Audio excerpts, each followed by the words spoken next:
আসসালামু আলাইকুম। আশা করি সকলে ভালো আছেন। এই যে আজকে ধান কাটতে লেগে গেছে গা, আসলে ধান অনেক পাইকে গেছে গা।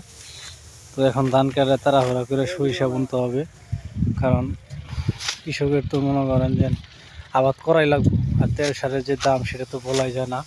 তো আসলো ফজরের নামাজ পড়ে আলহামদুলিল্লাহ ধান কাটতে আসছি। তো আসলে কৃষক মানুষ আমরা, আসলে ভাই আপনাদের কাছে সকলের কাছে দোয়া চাই, আপনাদের কাছেও আপনাদের জন্য অনেক অনেক দোয়া রইল।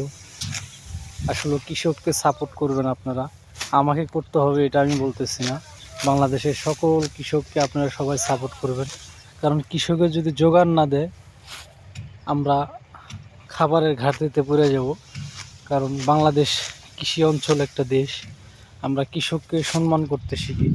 আর কৃষকের উপর যে নির্যাতন আসতেছে ভাই, কারণ কৃষক তো একসময় আবাদ বন্ধ করে দিব, কারণ তেল সারের যে মূল্য, সার পাওয়া যায় না টাকা দিয়েও। তো আসলে কৃষকের মনের কথা বলার মতো, কষ্টের কথা বলার মতো লোকজন এখনও হয় না বাংলাদেশে। তো আশা করি আলহামদুলিল্লাহ সামনে নির্বাচন আসতেছে, আমরা চিন্তা ভাবনা রাখি দেশে ইসলামকে ক্ষমতায় আনার জন্য। ইসলাম ক্ষমতা না আসা পর্যন্ত মনে হয় কৃষকেরও না, সাধারণ মানুষেরও না, শান্তি আসবে না। মানে ইসলাম আসলেই ইনশাল্লাহ শান্তি দেশে আশা করা যায়। সবাই ভালো থাকবে।